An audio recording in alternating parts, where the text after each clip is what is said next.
Well, I guess more or less what I have to say this evening is a kind of a continuation of the themes of Jonathan's remarks. Before we plunge in, as we will in the next few days, into the operational and chemical and botanical details of ayahuasca analogs and that sort of thing, what we're doing here is sort of laying out the general territory, both the history and the psychology of what these things have been about. My interest lies in that domain in two specific areas. First of all, the impact of hallucinogens on culture and the way in which they've shaped culture. This is something that is not generally thought about in Western historical thinking, because Western civilization has evolved over the past couple of thousand years at least, almost in the complete absence of strong hallucinogenic plant experiences.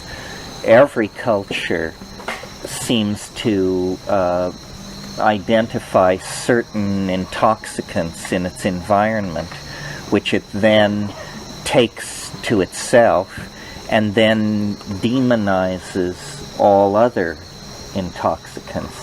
And the unhappy choices of Western civilization were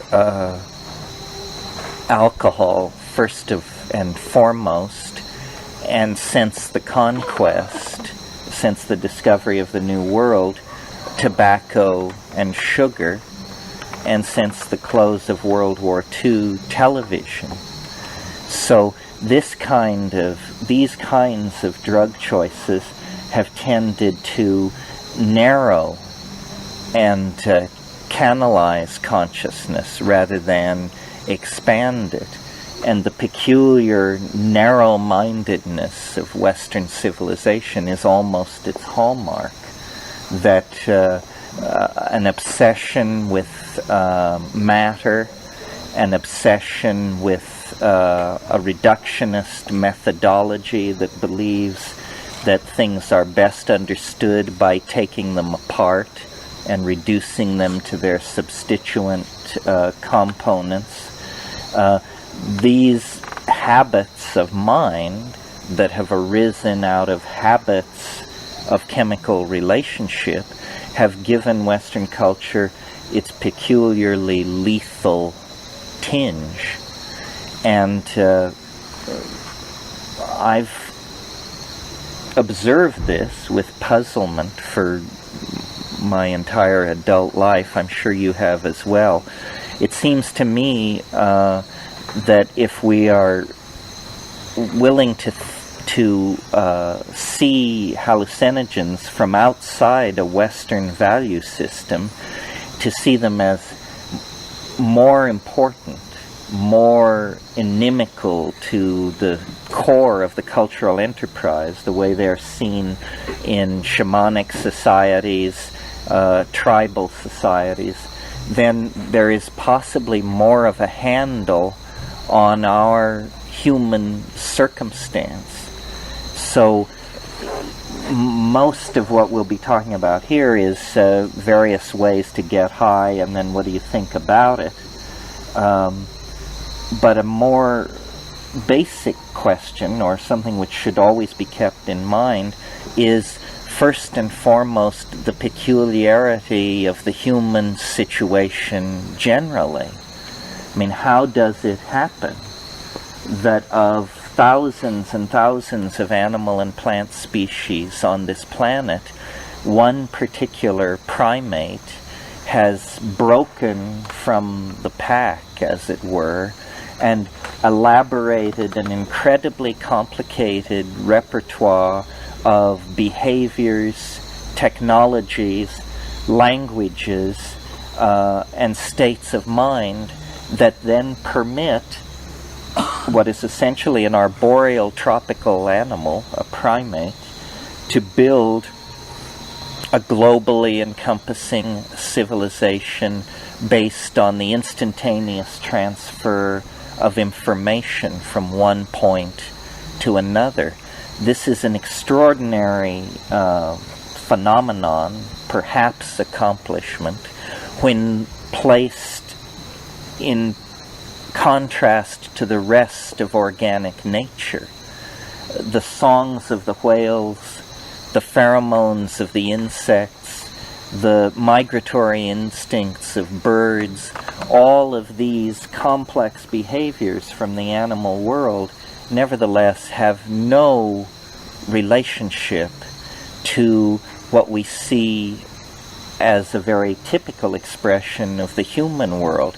There seems to be in our species an ontological break with the rest of organic nature, to the point where in earlier and more philosophically naive times, it was simply assumed then that we were not products of the environment in quite the same way, that in fact we were the special project of God Almighty, somehow different from the rest of nature.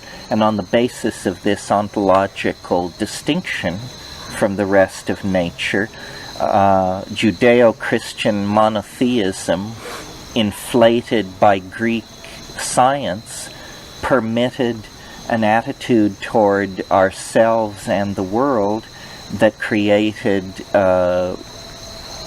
toxic environments, a destroyed atmosphere, an incredibly inflated population, acceptance of human suffering and misery that was made then the basis for religious ontologies worldwide. It's a given of Western religions that we are in a fallen state of some sort. And it is a given of Eastern religion that suffering is inevitable. These are attitudes toward our condition that are very different from the attitudes that we take toward the supposed integration into the rest of nature that other animal and plant species experience. So it's almost as though there is some factor in our evolutionary history that we've lost touch with, or that we no longer understand, and that we have to create mythological explanations for man's fall, so forth and so on, and that this secret factor, if we could but understand it and come to terms with it, would illuminate our personal, individual existential situation, and the anxiety that now gathers itself ever more intensely around the human future, where it's now possible to rationally assume that there is no human future of any recognizable sort, that democratic values and freedom of thought and self-expression are transient post-Renaissance values that will inevitably be subsumed under media-driven and propaganda-driven regimentation made necessary by the shrinking environment, the limited resource base, and the ability of mass media to express male-dominant ideology and enforce it from the top down. So this, as I said, is a continuation of what was said earlier, but maybe in a broader context. I wrote about this in a book I wrote called Food of the Gods, where what I wanted to argue, and I will just lay it out briefly here tonight, and if it's interesting we can discuss it in the course of the week, But I think our ambivalence, our anxiety, our excitement, our enthusiasm about these hallucinogenic plants has to do with the fact that we somehow intuitively sense that they are spun in to the mystery of our humanness and our uniqueness and our special position in the natural world. All animal species tend to evolve into a given niche and then to genetically stabilize themselves there and to remain at equilibrium unless the evolutionary niche is disrupted by external forces, which can be climatological or, largely climatological. And I think this is what happened to us as well. What we represent is some kind of higher animal that has undergone an extraordinary transformation as a result of a kind of disequilibrium in our lifestyle. We are primates, and there are other higher primates on this planet. But when we compare ourselves to them, we see that they are all clustered together over here, and we seem to have ended up in a completely different category. And I think the reason for this can actually be traced to these hallucinogenic plants and our unique relationship to them. And so I see hallucinogens on one level as offering a way out for Darwinian evolutionary theory as modified by molecular genetics to show how a creature like ourselves could emerge from the natural world and emerge with the rapidity that the fossil record indicates we emerged. The great embarrassment of evolutionary theory is the human brain and human beings. If this planet were simply coral reefs, prairie dogs, ungulate herds, anthills, Darwinian evolutionary mechanics as modified by molecular genetics is completely adequate to explain all of that. The age of the Earth, the rates of genetic drift, the incidence of incoming cosmic radiation, all these factors nicely fit together to produce a picture of slowly evolving, slowly speciating animal life. The embarrassment in all of this is the sudden doubling of the brain of a particular developmental line of higher primates in just a couple of million years. And in my book I quote the evolutionary biologist Lumholtz, who says the sudden explosive doubling of the human brain size represents the most radical transformation of a major organ of a higher animal in the entire fossil record. This would be embarrassment enough for evolutionary theory were it just as it stands, but when placed in the context of the fact that this is the organ which produced that evolutionary theory, the embarrassment becomes acute. Do you understand how that works? I'm sure you do. So I went back and looked at early human evolution, trying to understand how hallucinogens might have impacted on it. Now, you might think that this is an area where there are many closely thought out and closely fought theories that are various approximations of the truth. It turns out this is not the case.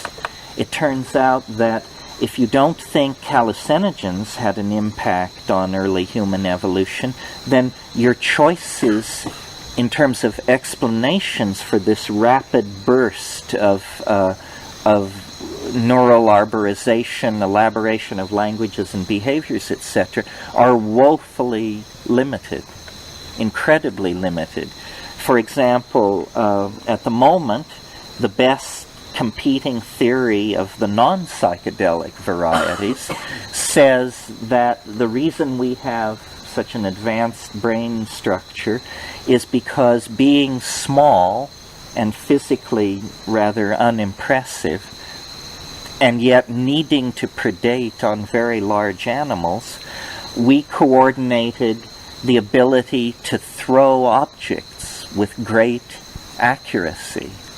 And in fact, it is true that no other animal can throw a small round object as hard and as far with as much force as a human being.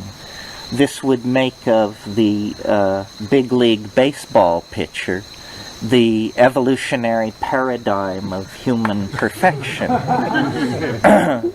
But if you've ever watched these guys chew and spit on the mound, you wonder then why Milton, why Newton, why all the rest of it. It seems like an incredible embarrassment of riches simply to hit a woolly mammoth between the eyes with a small round object.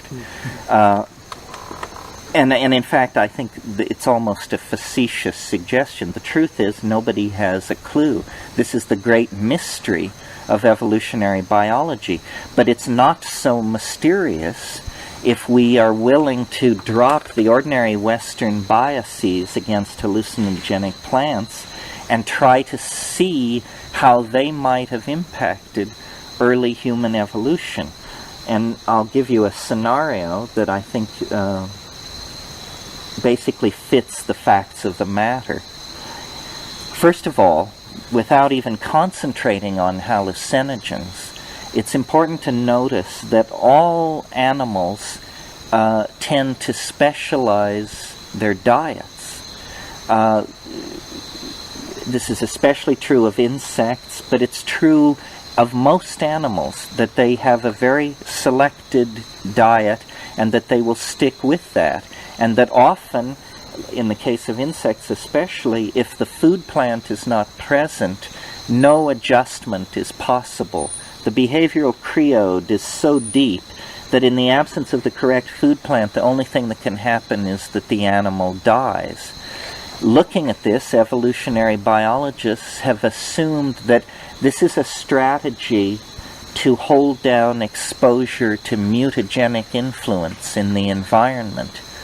You may, if you haven't studied evolution in any detail, have the impression that mutation is largely caused by radiation. In other words, incidental cosmic rays striking genetic material in a random fashion, producing mutations, most of which are lethal, some of which confer adaptive success. This is only partially true.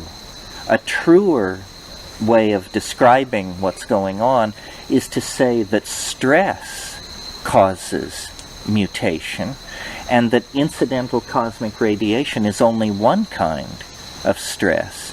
There are other kinds of stress, specifically chemical stress. And I believe that what happened to our species is that we were a primate in a climaxed environmental niche in the rainforest canopies of Africa somewhere between 5 and 7 million years ago. This adaptation reached its maxima, and then it began to be interfered with and disrupted by nothing more profound than climatological fluctuations of the planet, which have been part of the life of the planet since its condensation.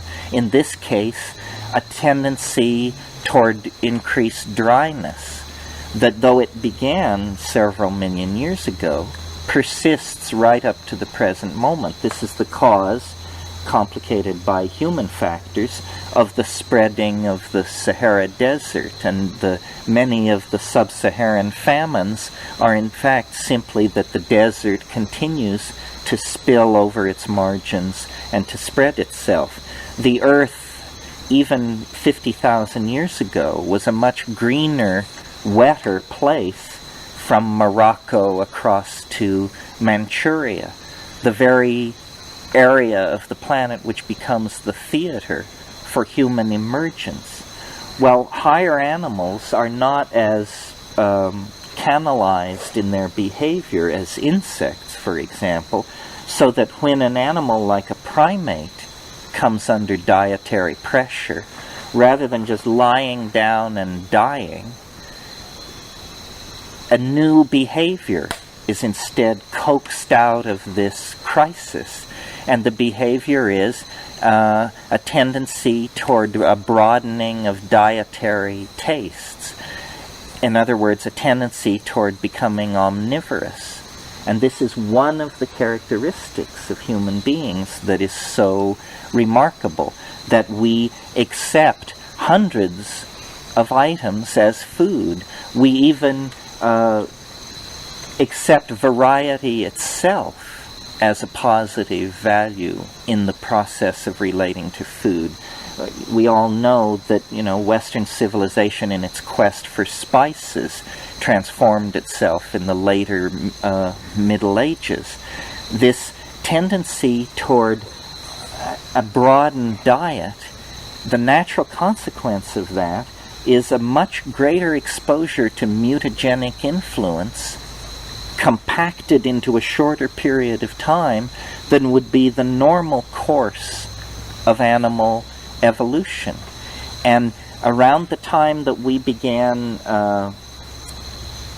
noticing that the arboreal environment of the rainforest was becoming limited, we began descending from the trees, at first very experimentally, and then over time with a greater and greater commitment to the newly evolving grassland environment. And in that same time frame, we began to experiment with new kinds of foods, root foods, for example, which had not been part of the arboreal diet, which had been a diet of insects, fruits, and possibly small animals.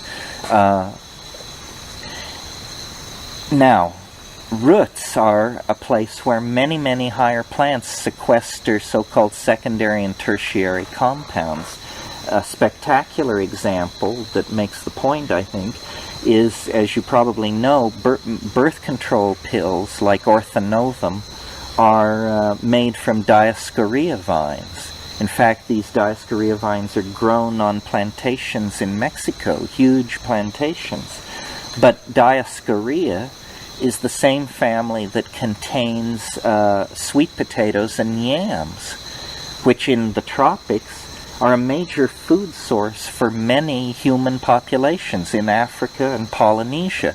In South America, it tends to be replaced by yucca, Manihot esculenta, but the tendency toward root foods among tropical peoples is pan-global. Well, imagine a proto-human or early human population of yam eaters getting into a strain of Dioscorea vines that are heavily loaded with the kind of steroids that occur in birth control tablets. What you would have then is dietary chaos, child spacing, fertility, lactation, pregnancy. All of these things would be interfered with, in most cases in a lethal fashion. But of course, evolution makes its way on that 1 or 2% of mutation that is not lethal, but confers some kind of adaptive advantage. Well, I use the example of the sweet potatoes just to give you a feeling for the argument before turning to the psychedelic compounds. What we're looking for is something which would interrupt normal behavior patterns and replace them with behavior patterns with an increased adaptive advantage. And I think that if you fairly look at the candidates, psilocybin emerges as a very strong candidate for the chemical trigger for the kinds of behaviors and social adaptations that characterize the transition from a higher animal to early human beings. And I'll lay it out for you here. First of all, and fortunately, the first effect that you encounter with psilocybin is an increase in visual acuity at low doses. And let me say, the reason I focused in on mushrooms in this way is because whatever this hypothesized psychedelic trigger in the early human environment was, it had to be a grassland inhabitant, because that's where the theater of this transition occurred. It had to be plentiful, otherwise, if it were a very rare plant, its impact would be incremental and it would be swamped by other factors. It must require no preparation whatsoever. Concentration, cooking, combinatory approaches, those are all later phases of culture. So it has to be plentiful, it has to be noticeable, it can't require any preparation, and it has to be a denizen of the grassland, and it has to have a psychoactive compound in sufficient concentration that it is active in a mode that can easily be gathered by animals of reasonably low attention span. Well, I submit to you that when you place all that together, it has to be a psilocybin-containing mushroom. So then, picture this situation. We are making our way on to the newly evolving grassland. In that same grassland, new kinds of animals are evolving. The multi-stomached ungulate animals that don't really appear in the fossil record before 10 to 15 million years ago. They antedate the human emergence, but they are a very modern and complex kind of mammal, not to be confused with rodents and carnivorous hunters and that sort of animal. Psilocybin conveys visual acuity. The impact of this on a hunting-gathering culture seems to me obvious. Visual acuity is the key to success in the hunt. Success in the hunt is the key to securing an expanded protein base. An expanded protein base is the key to bringing your own offspring to sexual maturity. And that's the name of the game in the evolutionary game. Once you bring your own offspring to sexual maturity, you are essentially dealt out of the biological game, and the pressure comes on to the next generation. So psilocybin in that situation would have been a factor that those animals willing to accept it into their diet would have had greater success in bringing their own offspring to reproductive age. Those animals that did not accept it into the diet would be slowly outbred by the more successful hunters and gatherers who were essentially availing themselves of a technology, the equivalent of chemical binoculars available in the environment. And this visual acuity increase induced by psilocybin was studied in the 1960s by Roland Fisher, who created an apparatus where they could deform parallel lines. They gave graduate students small doses of psilocybin and placebo and asked people to press a button when they perceived that the lines were no longer parallel. And they discovered that on psilocybin you can pick this up much faster than in an ordinary state of consciousness. And Fisher said to me when I talked to him about this, he said, so you see, here is a case where drugs definitely, we have proven, give you a truer picture of reality than if you have avoided the drug. So it's a very important point, because often the charge is made against drug use that it's some form of flight from reality.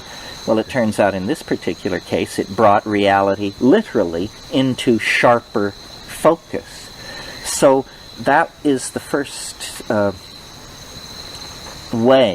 factor, situation in which psilocybin would have a positive impact on the human species and coax us into a relationship with it.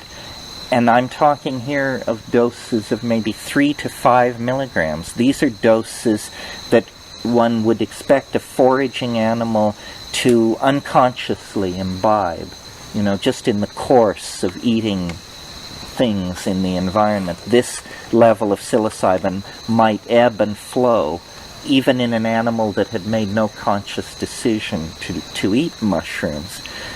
Well, so then, carrying the argument a little further, at slightly higher doses, let's say 5 to 15 milligrams, this is still sub-threshold psychedelic doses.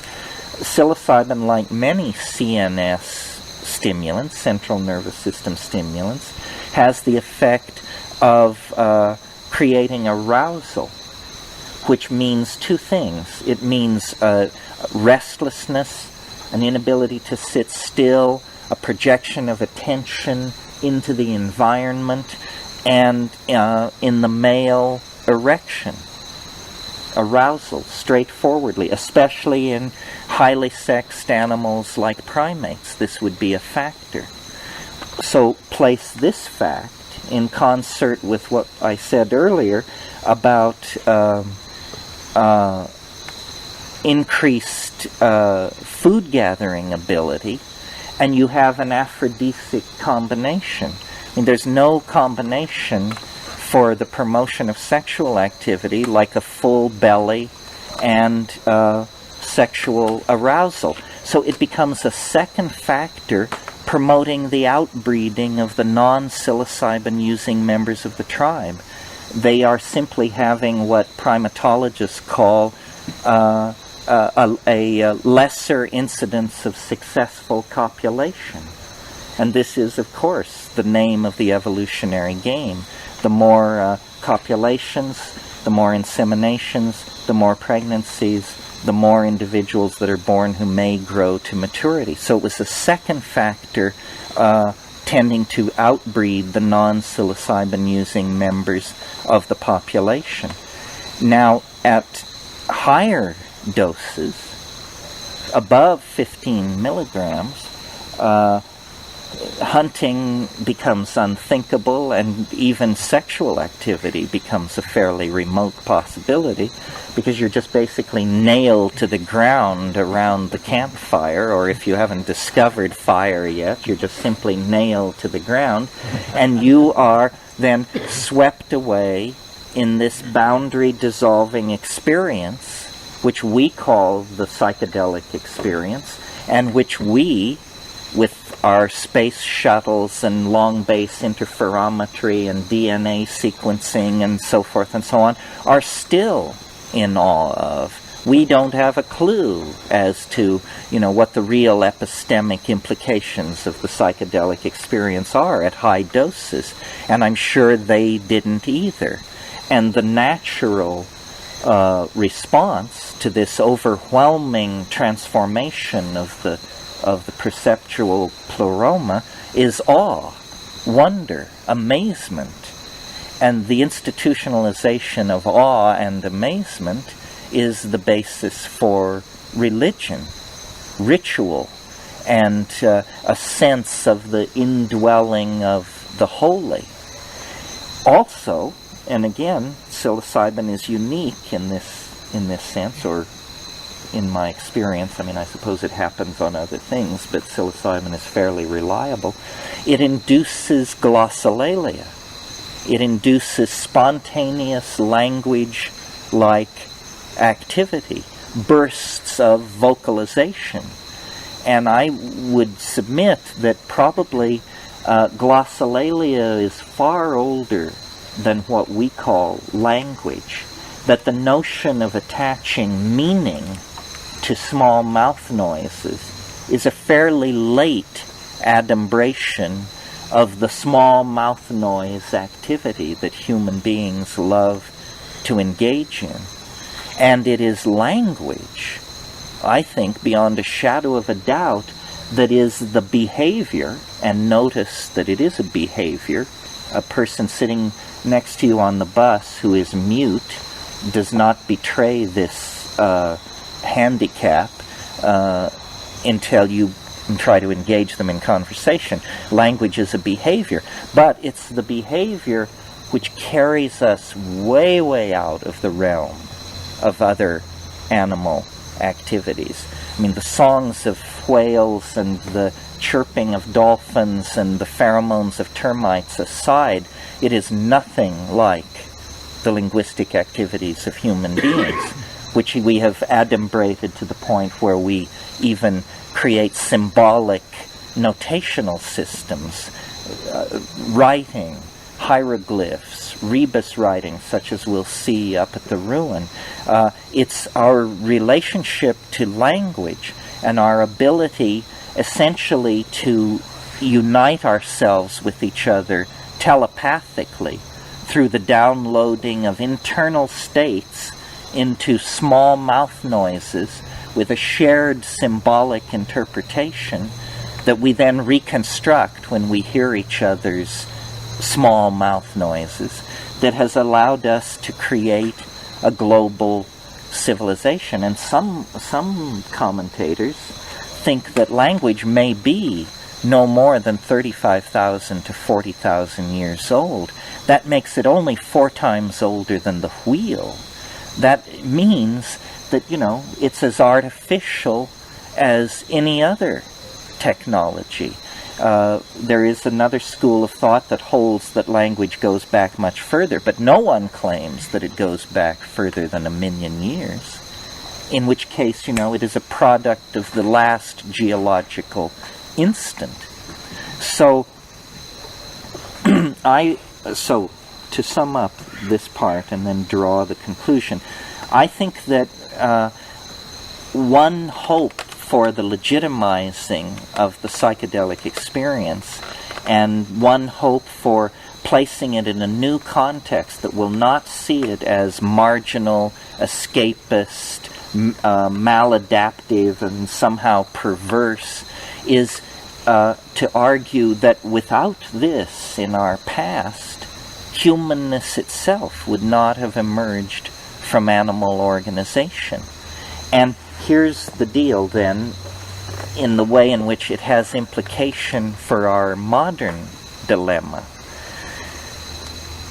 All primates have what are called dominance hierarchies, male dominance hierarchies. Even back to squirrel monkeys and the old world primates, this is happening. And it's an unfortunate aspect of human culture as we sit here this evening. Because of male dominance, we have an endless history of warfare, a history of marginalizing women, homosexuals, the elderly. All of these people have had to take their marching orders from the hard-bodied, long-fanged young males of the pack. And it has been a tremendous drag on human creativity and the evolution of what we laughingly call human dignity. Well, I would like to argue then that several times today you've heard people use the words boundary dissolving. I would like to argue that aside from all the other things which I've mentioned this evening that psilocybin has done to us, in that early situation, it acted to dissolve boundaries. Specifically, the boundary that it is most corrosive of is the boundary that defines the ego from the rest of the personality structure. The ego is a kind of calcareous growth. It's like a tumor. It grows in the personality in the absence of the psychedelic experience. And in this period, when we were evolving into the grassland, domesticating cattle, taking psilocybin, we evolved an egalitarian, orgiastic, nomadic, non-material culture that was related to the domestication of cattle, the worship of a great horned goddess, and the dissolution of personal boundaries through hallucinogenic ecstasy. And in that window of opportunity, which probably opened about 100,000 to maybe 200,000 years ago, and which closed as recently as 15 to 20,000 years ago, in that window of opportunity, we evolved altruism, community values, courage, love, a sense of respect for each other. In short, everything that we define as human and worth preserving. The higher spiritual values that distinguish us from the rest of the great apes and the rest of animal nature, all evolved under the aegis of this psilocybin-mediated symbiosis between the fungi, the human beings, and the cattle. And a kind of paradise existed, a paradise of individual completion, of sexual and social egalitarianism, a world possessing theater, poetry, dance, humor, astronomy, mathematics, higher values. But unfortunately, this was not to last forever. And ironically, the forces which destroyed it were the very forces that created it. Remember, I said that what forced us out of the trees and onto the grasslands was the drying of the African continent, where it had created grasslands cut by bubbling streams with wooded uplands, the Eden of the psilocybin partnership paradise that Rian Eisler and Maria Gimbutas have talked about. That same process of drying eventually turned the grasslands to desert, and the mushrooms, far from being easily available and plentiful year-round, began to become seasonal and geographically restricted to the rain shadows of mountains and this sort of thing. It's at this point, then, in the absence of the mushroom, that these genetically programmed male-dominant behaviors re-emerged. They had never been taken out of the animal. They had simply been medicated into being submerged in the social organization. But they were not genetically stripped out of the species, and as soon as this symbiotic relationship between human beings, cattle, and mushrooms were disrupted, these male dominance patterns re-emerged. And we're talking, 10 to 15,000 years ago. The invention of agriculture, specifically. If you look at the stratigraphy of the Nile Valley, before 10,000 BC, there was no human habitation in the Nile Valley. It was probably a malarial lowland, a wet river valley, a fairly unhealthy place. And people lived in the western grasslands. When those grasslands turned to desert, under nutritional pressure, people took their vast repertoire of information that they had created over millennia as hunter-gatherers and collapsed it into an intensive involvement with 5 or 6 plant species, wheat, rye, cereals, that then become the basis for early agriculture. And again, you can see how consciousness in a way is its own worst enemy. There came a point in the yearly nomadic rounds of early human beings when they noticed, and it was probably women who made this connection, they noticed that in the middens, in the trash of previous year's camps, food plants were to be found. The uncooked grains of year-old meals turn into small crops of cereal grains. As soon as it was understood that you could insert cereal into the earth and reap a crop, and this was probably understood at approximately the same time that it was noticed that the sexual act was a necessary concomitant to pregnancy, that realization made it possible then for men to trace lines of male paternity. The interesting thing you see about an orgiastic social structure is that children then are not born to a specific father. Women know whose children are theirs because they see the children come out of their bodies. But men do not have the notion of male paternity in an orgiastic society. Once you, and notice the concern deepening through Western history to control female sexual activity, especially where dynastic concerns are strong. This is because male paternity is a very strong indicator, or concerns for male paternity are a very strong indicator of the reemergence of this style of dominance hierarchy that had been previously suppressed. Well, in a world of without refrigeration, your strategies are very limited for doing this. You can only dry mushrooms and keep them dry if you have a technology of very tight form-fitting boxes and gourd lids. And this seems to come later than this period of culture that I'm talking about. So in the absence of that kind of technology, excuse me, the only way you could hope to preserve mushrooms is by preserving them in some kind of medium. And the obvious medium is honey.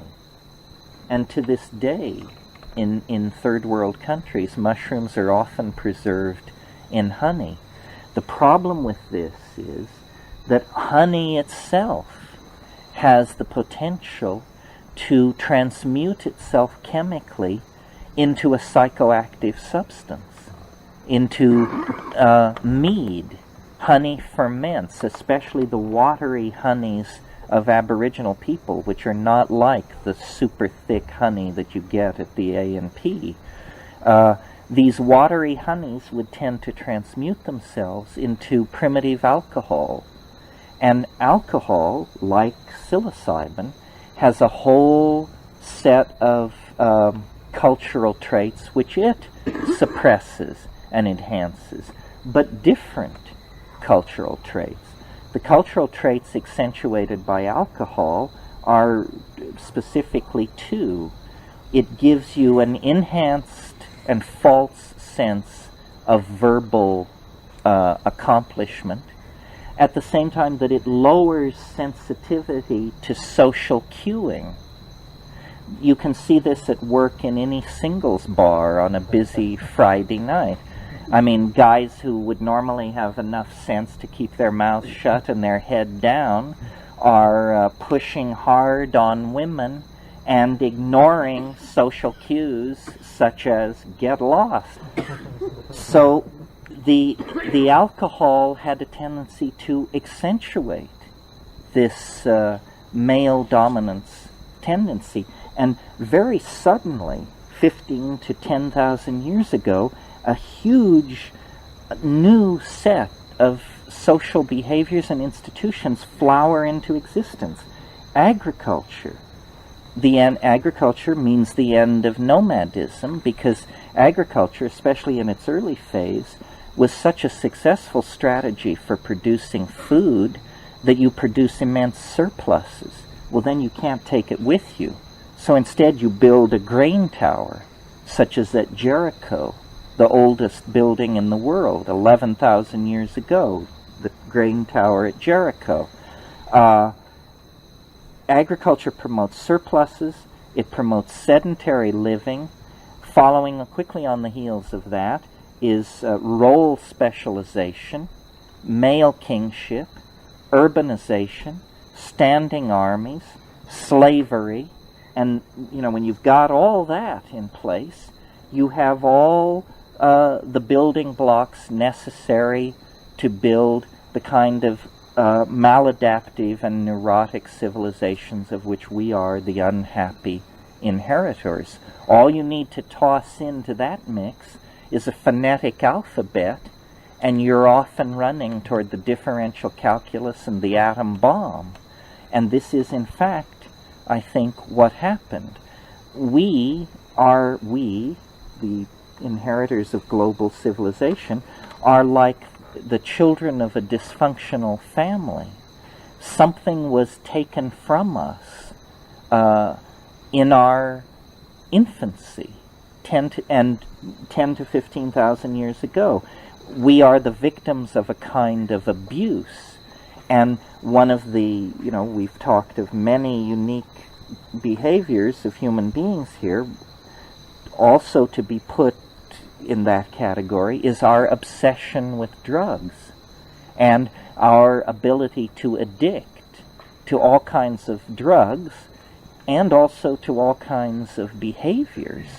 I mean, we not only addict to substances, we addict very strongly to behaviors. A guy opens the front door of his home in the morning, and if the paper isn't lying rolled at his feet, he stalks back into the house, now a menace to wife and child, simply because his expectation of a certain thrill has not been met. So, and I think this has to do with the fact that we are seeking something that we lost. And we try alcohol, we try morphine-based drugs, we try money, we try sadomasochism, we try piling up art collections, buying Mercedes, doing all these things, and nothing quite takes the edge away, because we can't find our way back to the original source of our satisfaction. And perhaps we find it briefly in orgasm, but orgasm is a fleeting and often dysfunctional phenomenon among modern people, I think, especially when compared with Aboriginal people. So I spend all this time on this not only because it's interesting to figure out how human beings emerged from primates, but also because I think a full teasing apart of how that happened will set up signposts for how we might find our way out of the nightmare of modernity. We now have an enormous cultural momentum built up behind these lethal social styles and behaviors, like male dominance, like environmental destruction, product fetishism, materialism, ego, and ego. All of this is tremendously exacerbated by modern civilization.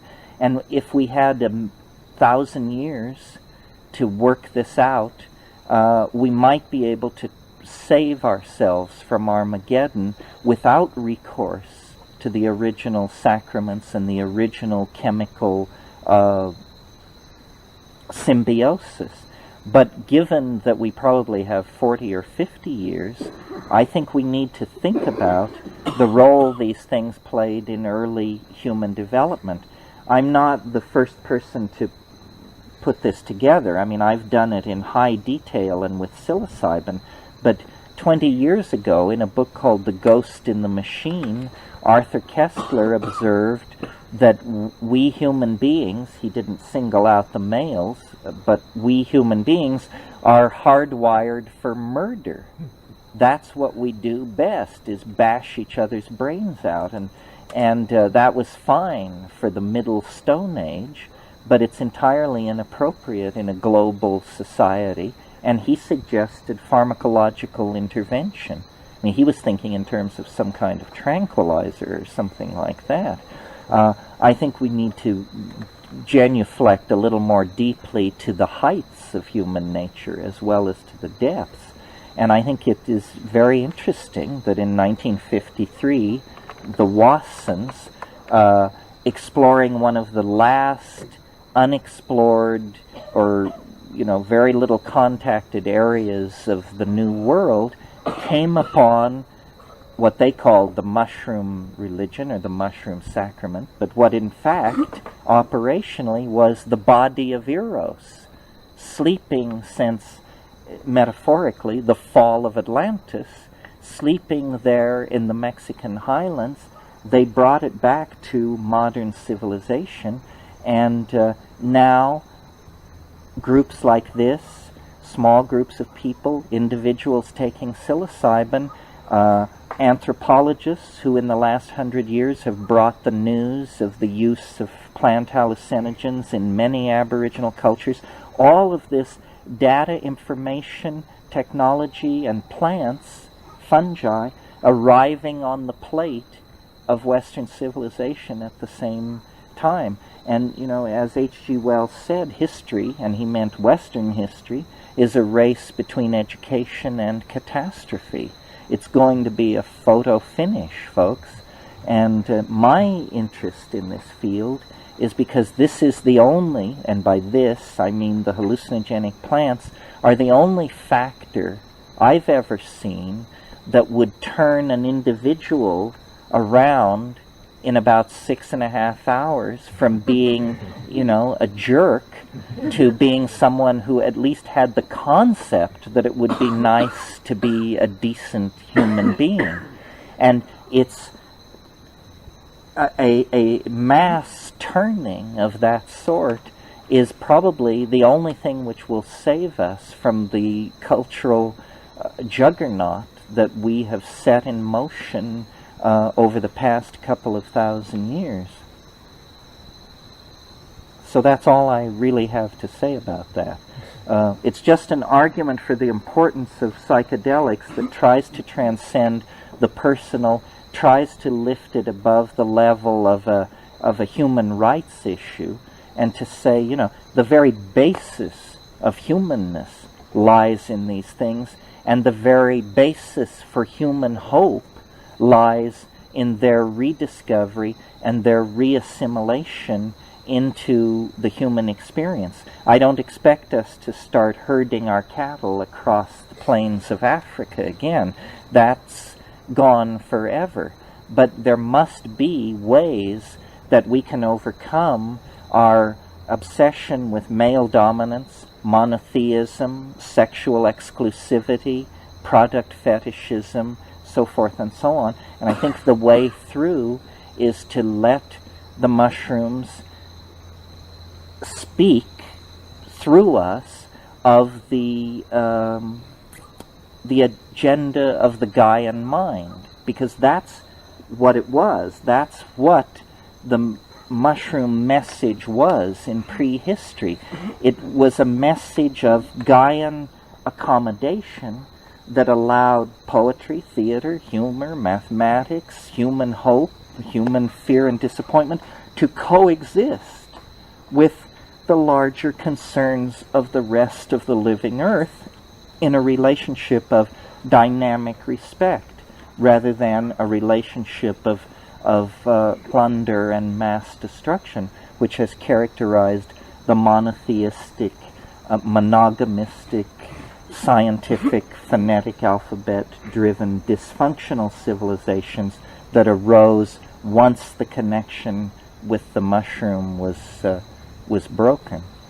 So we can discuss all this over the course of the week. We will get deeply into the specifics, but I wanted to give you this context because this is really why I think this matters. Thank you very much.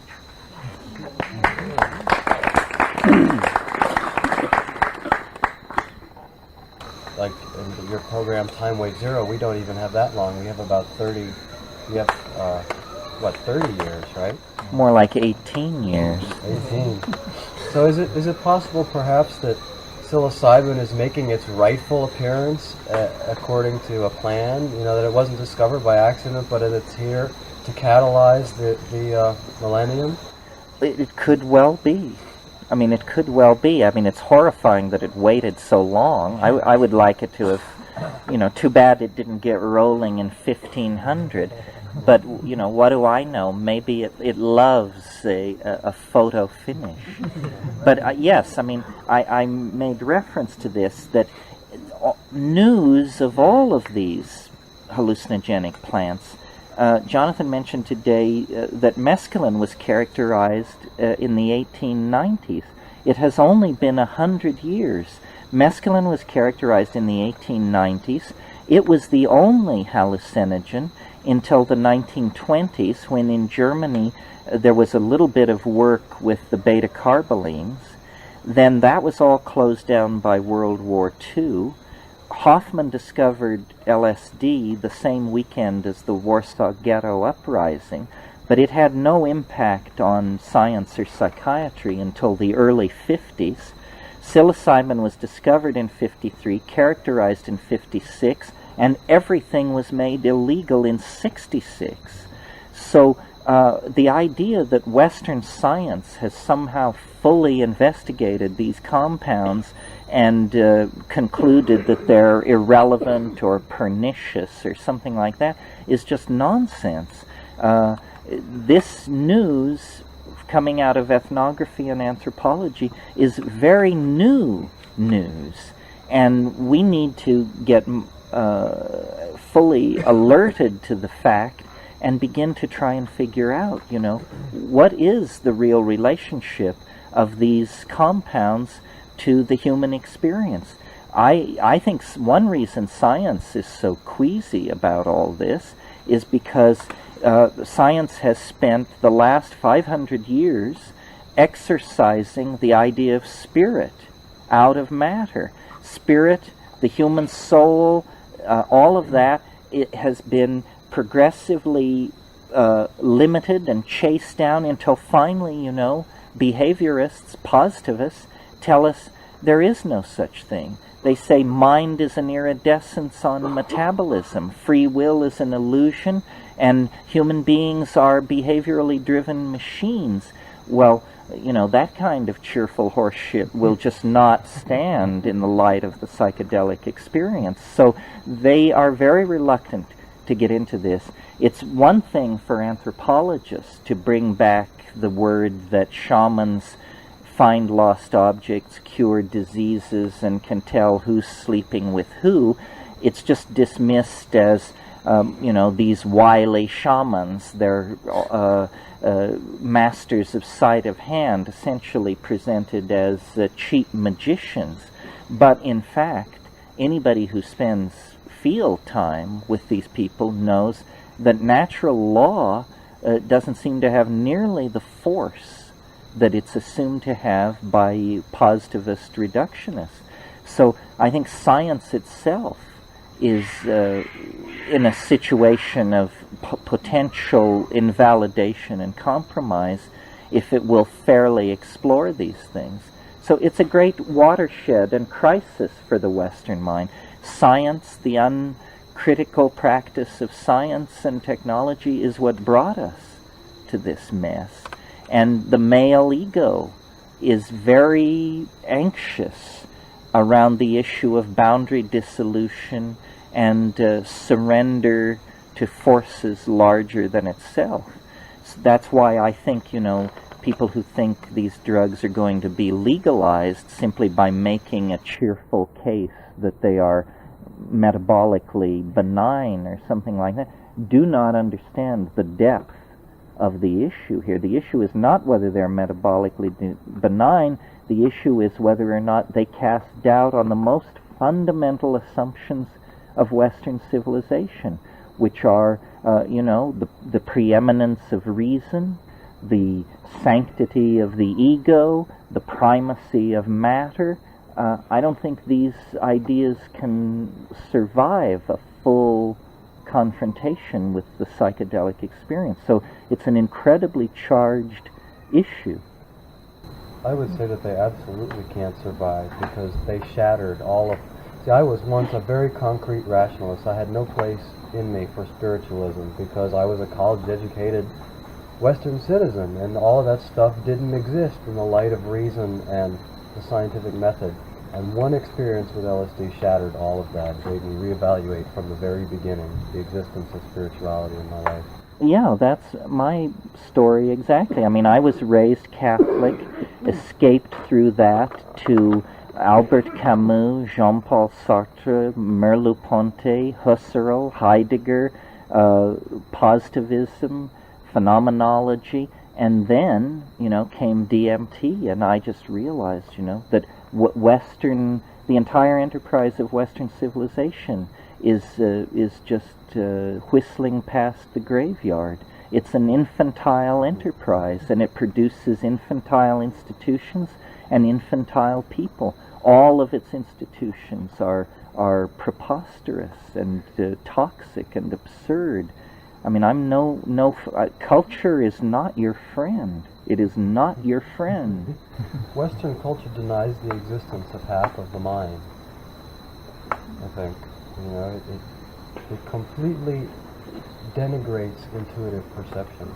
Well, the 20th century is a slightly different case because the great century when men were gentlemen and women knew their place was the 19th century. The 20th century is more chaotic because you have, in the early years of the 20th century, you have Freud, who announces the unconscious. He gives it a sexual spin, but he does admit that, we aren't all nice little ladies and gentlemen. Drives to cannibalism, incest, and murder are right under the surface. Jung takes folklore, fairy tales, alchemy, expands all that. At the same time, the cheerful world of Newtonian physics is being turned upside down, first by relativity and then by quantum physics. The cheerful world of the pursuit of the photographic image is being busted up, first by Impressionism, then by Dada, then by Surrealism, Abstract Expressionism. Anybody who thinks the world of the gentleman is still intact is disabused of that at Auschwitz. Then comes the atom bomb. The 20th century has been a century of archaic revival. Jazz, rock and roll, psychedelic drugs, sexual permissiveness, showing of skin in fashion, tattooing, body piercing, so forth and so on. All of these things, not to judge anyone particularly, but all of them are impulses toward the archaic and against the world of the petty bourgeois materialist Christian monogamites. And it's been, one hell of a fray, and it's not over yet. But I think, that the values of the 19th century are pretty much on the run at the moment. It doesn't mean we are safe from catastrophe. We may sink into the self-created quicksand, clutching the answer above our head as we sink beneath the slime, which would be a great tragedy. But at least in the 20th century, the battle has been joined. And I see, feminism, ecological consciousness, psychedelic consciousness, house music, and I could name a bunch of other things, but you get the drift, are all facets of a new, I hate the word paradigm, but a new style of thinking that is trying, against enormous odds, to overcome the lethal momentum of Christian linear, straight thinking. couple of questions about the psilocybin theory of human development and evolution. First one is, why would our species have benefited inordinately or more than any other species from taking psilocybin in terms of their eyesight and sexual arousal? It seems like it benefit any species that takes it. Well, let me answer that because of pot, I can never do two-part questions. Well, first of all, we represented one member of the group of the most advanced animals on the planet. We already had a complex pack signaling repertoire. We already had a prehensile thumb, and we were willing to experiment with our diet. Any animal with those characteristics probably would benefit from psilocybin. Raccoons fit that description, and many evolutionary biologists have said that if primates had not evolved an advanced thinking type, the raccoon line might well have. So I agree with your premise. I just think we were in a position of sufficient flexibility and previously achieved advancement that it worked for us. And the second part? Okay. Concretely, how is it that you see? How do you see the use of psilocybin being the proximate cause in any way of the quick doubling of the size of the brain, especially since it couldn't have been due to language, since that came later. That was much more recent than the doubling of the brain size. Well, the coordination of information causes the arborization of brain tissue. In other words, if you raise primates in a very spare and simple environment, they have much less arborization of the nervous system than if you give them lots and lots of stimulation. And I think the psilocybin provided a much more highly stimulated environment. That's the basic notion. Yeah? Well, I was wondering, in light of what the psilocybin is capable of doing, when we look at the cultures like where we are now, the Mayan, and they had access to the mushroom, yet they had the male hierarchy dominance and male-driven lineage, and I guess I'm trying to figure why didn't it save them, or why did they disappear in light of having access to that? Well, there are two possible answers. They're sort of antithetical. One is we don't know how much psilocybin they were taking. It's a purely conjecture. I mean, you can believe anything you want. Number two, if you believe they took a lot of psilocybin, then they appear to have just walked out on city building, hierarchical social structures. Nobody knows what caused the collapse of the Mayan culture. The most probable and non-fantastic supposition was simply a slave revolt, that this was a very steep social pyramid, and people got tired of hauling rocks around on their backs so that 3% of the population could dress up in all these fancy clothes and dance on top of these buildings. I mean, people just were sick of it, and eventually they probably killed everybody who could read, and just had it. And perhaps that was an impulse toward the archaic. They said, we don't want complicated theatrical performances, blood sacrifices, and architectural projects built on the backs of the poor. We're going to go back to being small-time farmers in the rainforest, and they did. So, but this is all conjecture. I don't have a huge stake in believing that the Maya were a psilocybin-based civilization. The more we learn about the Maya as decipherment proceeds, the weirder they appear. I mean, they were the Mexican earth does something to these cultures, and the later wholesale blood sacrifice of the Toltecs and the Aztecs was definitely prefigured in the rites of public genital mutilation by the royalty and the cult of blood, and they were obsessed with taking and tormenting captives. I mean, it was not, I think, a society that we would be entirely comfortable with. What the New Age has done with it, the New Age will have to pay the price, because now comes decipherment, and all these people who had us believing these were, pure souled, stargazing astronomers had better head for cover, because the truth is far more complex. I've got a question. Go for it. I got a lot of mileage out of your presentation a year and a half ago in Santa Cruz. This theory, and I mean, I've had a lot of Faustian fears about the great horned beast. And it sort of took me off the horns of the dilemma, is how I put it at the time. But your point about the apocalypse, and as you put it tonight, the battle being joy, that I sort of didn't pay as much attention to. And now that you're bringing it up again, if there's a battle being joined, and if we're in it, what's the battle plan? Well, I think the battle plan is to simply say what's true.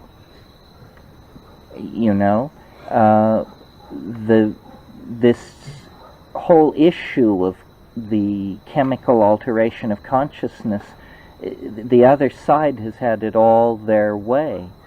I think people need to come out of the closet, and I think people need to be straight with their children and their colleagues, and it's a meme war. You all know what memes are. They're the subunits of ideas and ideologies. It's a meme war.